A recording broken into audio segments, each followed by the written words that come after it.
Dulu waktu aku masih muda, sering banget aku melihat fenomena yang jujur saja membuat hati ini miris dan bertanya-tanya. Fenomena ini bukan soal tren fashion atau gaya hidup, tapi jauh lebih fundamental. Bagaimana banyak wanita yang tanpa sadar, secara perlahan mengorbankan potensi diri, mimpi, dan bahkan identitas mereka demi sebuah hubungan asmara. Keresahan ini bukan tanpa alasan. Sebagai wanita yang sudah melewati berbagai fase hidup, aku menyaksikan langsung, baik pada diriku sendiri maupun pada teman-teman di sekelilingku, dan bagaimana godaan cinta itu bisa begitu kuat. Tentu saja ini bagian dari proses belajar. Bukan berarti cinta itu buruk, justru sebaliknya. Cinta yang sejati itu indah. Namun seringkali kita para wanita, dengan segala empati dan keinginan untuk memberi, justru terjebak dalam pusaran percintaan dangkal yang pada akhirnya hanya merusak diri. Banyak di antara kita yang tumbuh dengan narasi bahwa cinta adalah pengorbanan. Cinta itu memberi segalanya, atau demi cinta, apapun rela dilakukan. Sayangnya, narasi-narasi ini, jika tidak dipahami dengan bijak, bisa menjadi bumerang. Kita jadi mudah tergoda, mudah terpengaruh, karena kurangnya memiliki edukasi yang cukup tentang bagaimana membangun hubungan yang sehat dan seimbang. Ini bukan hanya tentang romansa sesaat yang berakhir kecewa, ya. Ini tentang dampak jangka panjang yang bisa merusak seluruh tatanan hidup seorang wanita. Entah itu berujung pada perceraian yang menyakitkan, hilangnya karir yang sudah dirintis susah payah, atau yang lebih menyedihkan, kehilangan jati diri dan tujuan hidup.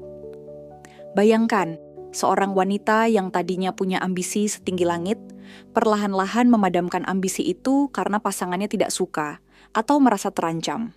Atau seorang wanita yang punya hobi dan passion luar biasa, tiba-tiba berhenti melakukannya karena harus mengurus segala kebutuhan pasangannya.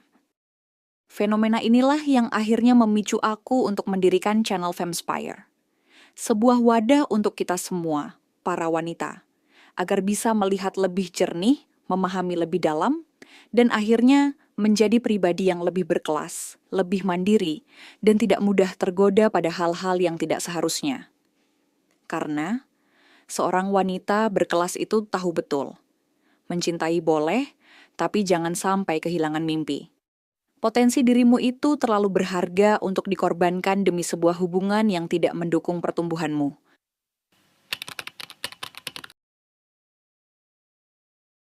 Oke, sekarang kita bahas yang lebih penting lagi. Setelah kita tahu kenapa fenomena ini bisa bikin hati miris, coba deh kita lihat langsung tanda-tanda apa aja sih yang jelas banget nunjukin kalau kita udah terlalu banyak mengorbankan diri di sebuah hubungan. Ini penting banget kamu tahu, biar kamu nggak kebablasan dan malah rugi sendiri. Dulu aku juga sering banget lihat atau bahkan ngalamin sendiri di awal-awal, gimana sih rasanya mulai kehilangan diri. Kayak ada sesuatu yang hilang, tapi kita mikirnya, ya udahlah, kan namanya juga sayang. Padahal kalau dibiarin, ini bisa jadi bencana buat hidupmu.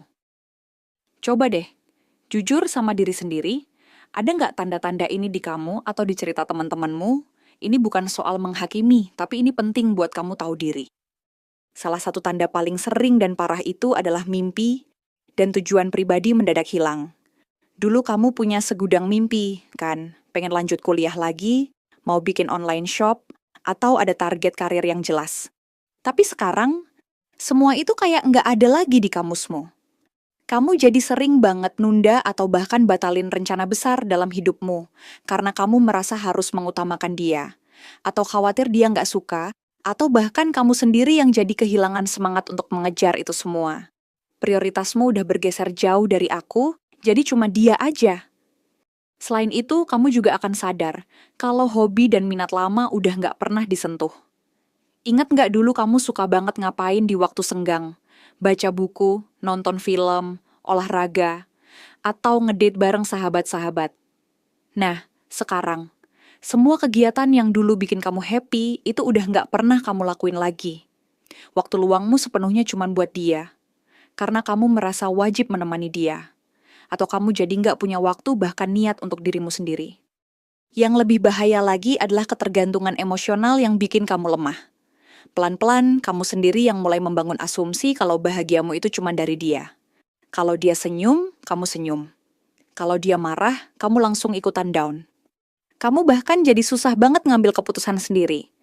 Dari hal kecil sampai yang besar, tanpa harus minta izin atau saran dari dia.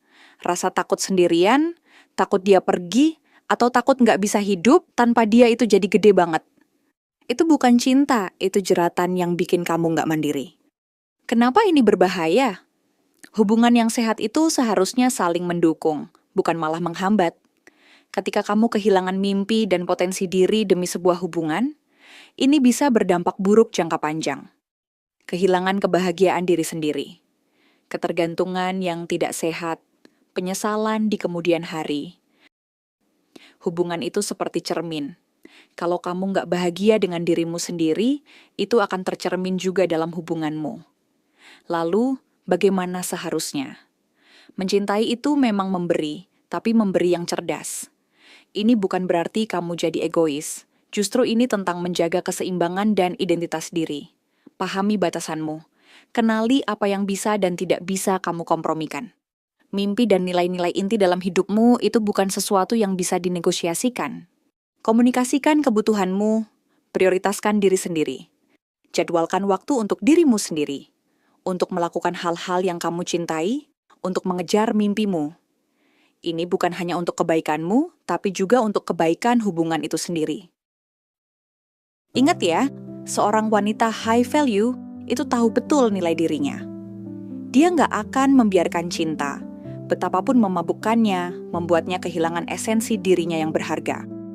Mimpi-mimpimu itu adalah bagian dari dirimu yang harus dijaga, dirawat, dan diperjuangkan. Cinta yang sejati seharusnya membuatmu jadi versi terbaik dari dirimu. Karena pada akhirnya, kebahagiaan sejati dalam sebuah hubungan itu datang ketika kedua belah pihak tumbuh bersama, saling mendukung, dan merayakan keunikan satu sama lain. Mengasihi itu memberi, tapi memberi yang cerdas, tanpa pernah kehilangan esensi dirimu yang utuh.